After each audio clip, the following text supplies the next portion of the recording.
Good morning विद्यार्थी मित्र हो. मागील तासामध्ये आपण कर भाराचे विभाजन, डिव्हिजन ऑफ टॅक्स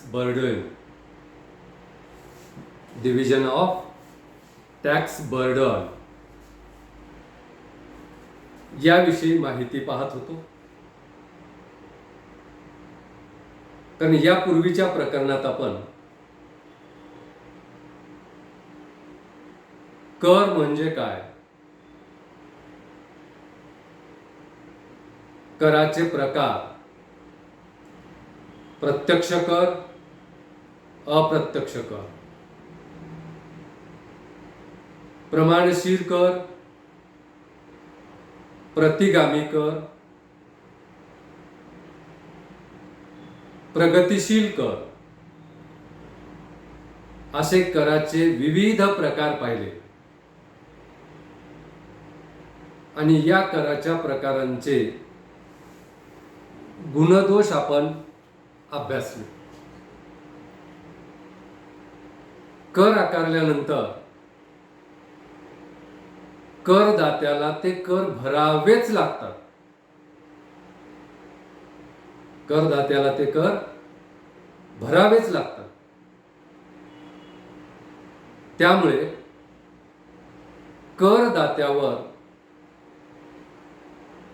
कराचं ओझं पडत असते, कराचा भार पडत असतो. हा कर भार करदात्याला सहन करावा लागतो. त्यामुळे या कर भाराचं योग्य विभाजन झालं पाहिजे, योग्य डिस्ट्रीब्युशन झालं पाहिजे, योग्य विभाजन झालं पाहिजे. अन्यथा काही व्यक्तीवर कराचा प्रचंड बोजा पडून या करामुळे अर्थव्यवस्थेमध्ये अन्याय निर्माण होऊ शकतो. करांच्या आकारणीमुळे करदात्यावर, देशातील नागरिकावर अन्याय निर्माण होऊ शकतो. त्यामुळे कर हे केवळ सरकारला उत्पन्न मिळवून देणारे साधन नाही. कर हे केवळ सरकारला उत्पन्न मिळवून देणारे साधन नाही, तर कर हे सामाजिक न्यायाचे साधन सुद्धा आहे. म्हणजे एका बाजूला कर हे सरकारला उत्पन्न मिळवून देण्याचं साधन आहे, त्याचबरोबर दुसऱ्या बाजूला कर हे सामाजिक न्यायाचं साधन सुद्धा आहे. त्यामुळे कर आकारल्यानंतर त्या कराचं ओझं, त्या कराचा बोजा योग्य प्रमाणात, त्या कराच्या बोजाचं विभाजन योग्य प्रमाणात झालं पाहिजे. अन्यथा देशातील नागरिकांवर हे कर अन्यायकारक ठरतील, अन्याय करणारे ठरतील. याचा समाजावर विपरीत परिणाम झालेला आपल्याला दिसून येईल. त्यामुळे कर भाराचे, कराच्या ओझ्याचे योग्य वितरण होणे आवश्यक आहे. आणि ते कर भाराचे वितरण कसे व्हावे, कशा पद्धतीने व्हावे, कोणत्या व्यक्तीवर कराचा भार पडावा कोणत्या व्यक्तीवर कराचा भार पडू नये, कोणत्या व्यक्तीवर कराचा अधिक भार पडावा आणि कोणत्या व्यक्तीवर कराचा अल्प भार पडावा, या दृष्टिकोनातून कर भाराचे विभाजन कशा पद्धतीने व्हावे, कशा रीतीने व्हावे, कर भाराचे विभाजन कसे व्हावे, या संदर्भातील सिद्धांत पाहणे उपयुक्त ठरते. कर भाराचे विभाजन कसे व्हावे याबाबत अनेक सिद्धांत मांडण्यात आलेले आहेत. कारण कर भाराचं योग्य विभाजन झालं पाहिजे, अन्यथा नागरिकावर हे कर अन्याय करू शकतात. त्याचा विपरीत परिणाम समाजावर होऊ शकतो. म्हणून कर भाराचे विभाजन कसे व्हावे त्या संदर्भात वेगवेगळे सिद्धांत मांडण्यात आलेले आहेत. त्यापैकी मागील तासामध्ये आपण सेवा खर्चाचा सिद्धांत पाहत होतो. कॉस्ट ऑफ सर्व्हिस थेरी, कर भाराच्या विभाजनाबद्दलचा सेवा खर्चाचा सिद्धांत. या सेवा खर्चाच्या सिद्धांतानुसार सरकारने पुरविलेल्या विविध सेवांचा खर्च विचारात घेऊन कर आकारणी केली पाहिजे. सेवा खर्चाच्या सिद्धांतानुसार सरकारने ज्या विविध सेवा पुरविलेल्या आहेत, सरकार ज्या विविध सेवा पुरवते, त्या विविध सेवा पुरवलेल्या आहेत, त्या सेवांचा खर्च विचारात घेऊन, म्हणजे सरकारने विविध सेवा पुरविण्यासाठी जो खर्च केलेला आहे तो खर्च विचारात घेऊन कराची आकारणी केली पाहिजे, असं सेवा खर्चाचा सिद्धांत सांगतो. मग अशा पद्धतीने विविध सेवा उपलब्ध करून त्या सेवा समाजासाठी पुरवल्यामुळे त्या सेवा पुरविण्यासाठी सरकारला जो खर्च आलेला आहे तो खर्च वसूल करण्यासाठी सरकारने कर आकारणी केली पाहिजे.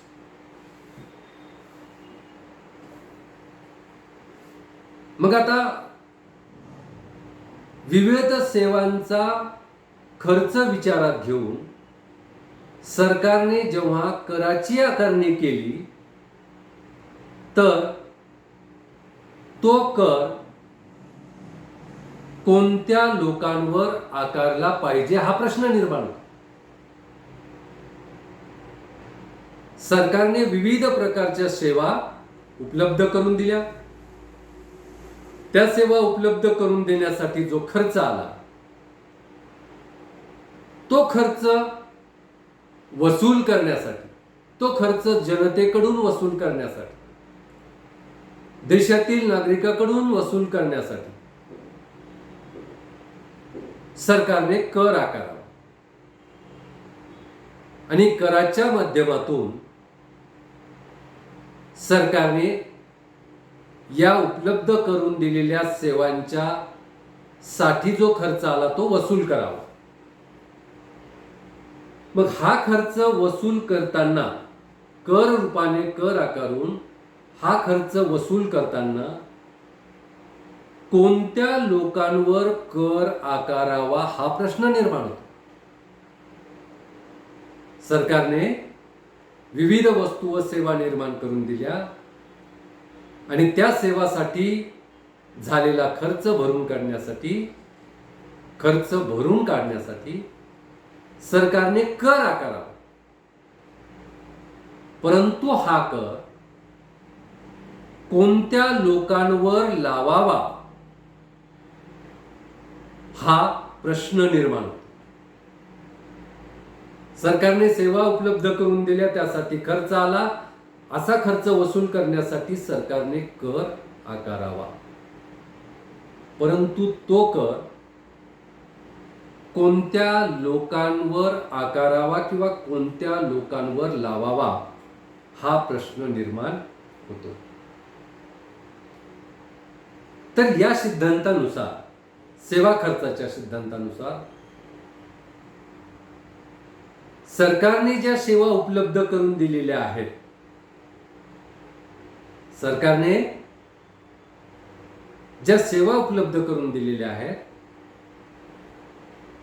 त्या सेवांचा लाभ घेणाऱ्याकडून कर वसूल करावा. या सिद्धांतानुसार हा कर कोणाकडून वसूल करावा? तर हा कर सरकारने उपलब्ध करून दिलेल्या सेवांचा लाभ घेणाऱ्या व्यक्तीकडून वसूल करावा. म्हणजे सरकारने ज्या सेवा निर्माण करून दिलेल्या आहेत त्या सेवांचा खर्च वसूल करण्यासाठी त्या सेवांचा लाभ घेणाऱ्या व्यक्तीकडून सरकारने कर वसूल करावा. म्हणजे या सिद्धांतानुसार कर म्हणजे, याचा अर्थ या सिद्धांतानुसार कर म्हणजे वस्तूच्या किमतीसारखेच असतं. कर म्हणजे काय? वस्तूच्या किमतीसारखाच असतो. कारण सरकार एखाद्या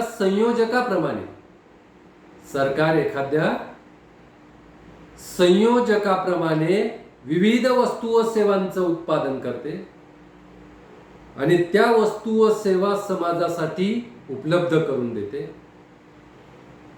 म्हणून समाजातील नागरिकांवर, विशेषतः सरकारने उपलब्ध करून दिलेल्या सेवांचा लाभ घेणाऱ्या व्यक्तीवर सरकारने कर वसूल करावा, सरकारने कर लावावा. सरकारने उपलब्ध करून दिलेल्या ज्या वस्तू व सेवा आहेत त्यांचा लाभ घेणाऱ्या व्यक्तीवर सरकारने कर लावावा आणि अशा प्रकारे वस्तू उपलब्ध करून देण्यासाठी जो खर्च आलेला आहे तो खर्च सरकारने किमतीसारखा कराच्या माध्यमातून जमा करावा, वसूल करावा. म्हणजे सरकार संयोजकाप्रमाणेच, एखाद्या उत्पादकाप्रमाणेच, एखाद्या कारखानदाराप्रमाणेच वस्तू व सेवांची निर्मिती करते आणि त्या वस्तू व सेवांची किंमत, उत्पादन खर्च म्हणजेच किंमत, कर आकारून वसूल करते. याचाच अर्थ सेवा खर्चाच्या सिद्धांतानुसार एखाद्या उत्पादकाप्रमाणे सरकारने सेवा उपलब्ध करून दिल्यानंतर त्या वस्तू व सेवांचा उत्पादन खर्च कराच्या माध्यमातून किमतीसारखा वसूल करावा. म्हणजे सरकार सुद्धा या ठिकाणी संयोजकाप्रमाणेच काम करते. त्यामुळे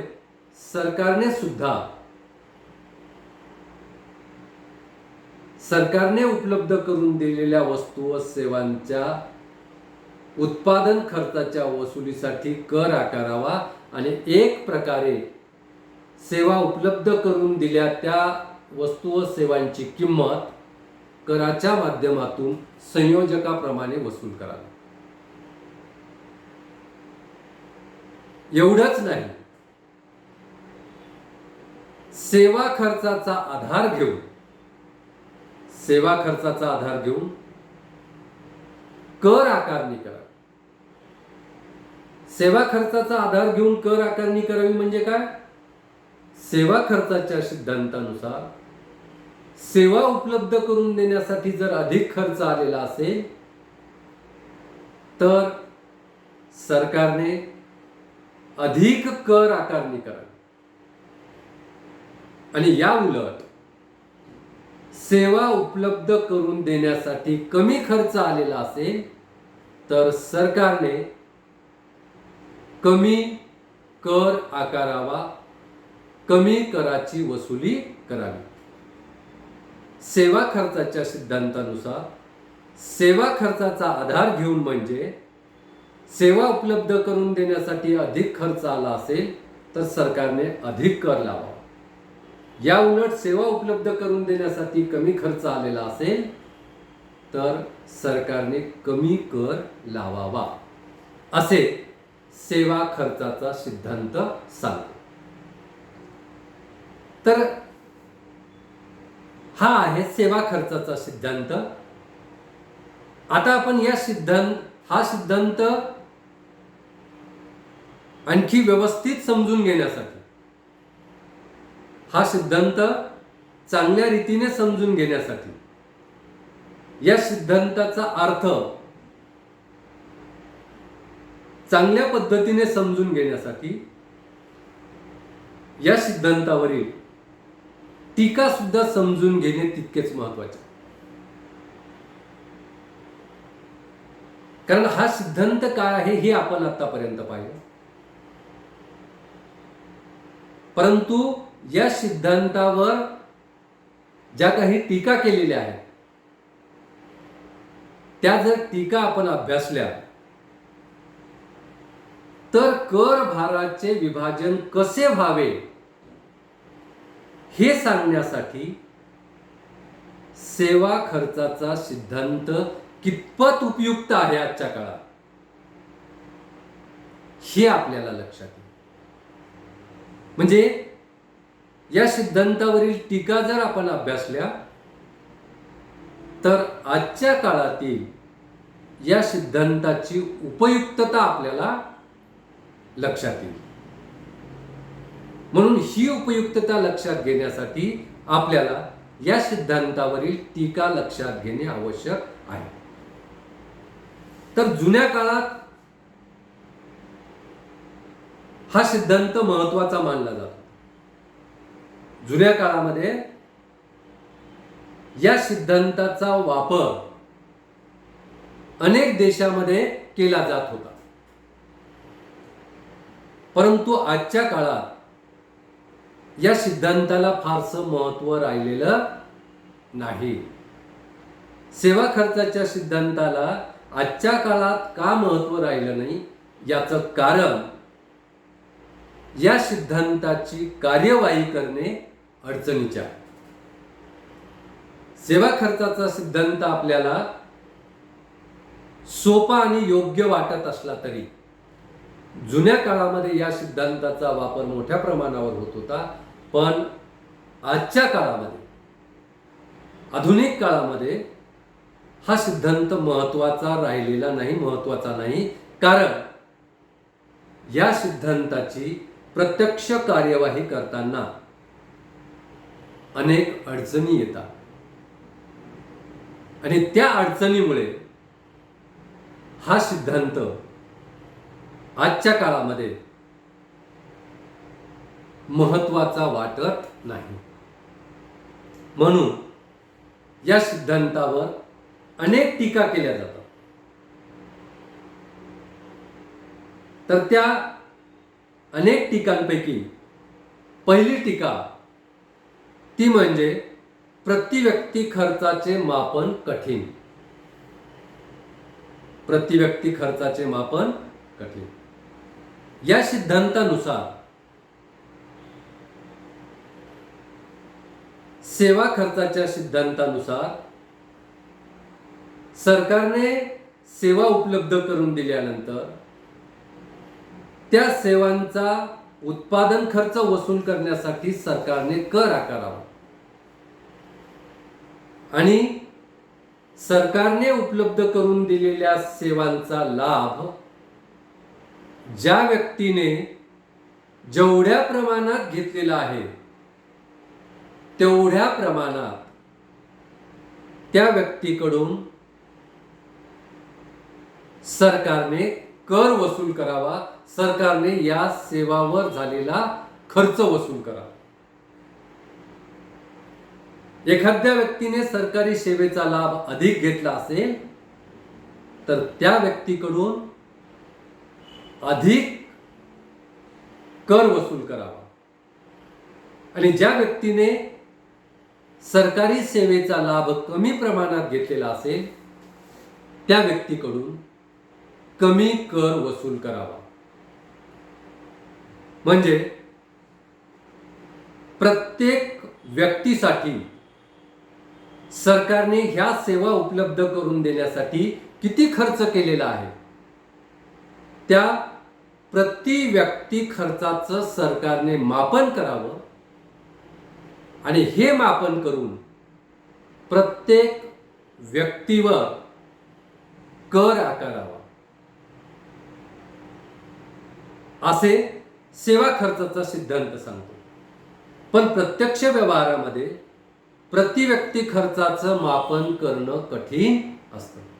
सार्वजनिक सेवांच्या उत्पादनासाठी जो खर्च लागला त्यासाठी कर रूपानं जो महसूल गोळा केला जातो तो महसूल जमा करताना सेवा खर्चाच्या सिद्धांताप्रमाणे प्रति व्यक्ती खर्चाचे मापन करावे आणि त्यानुसार कर वसूल करावा.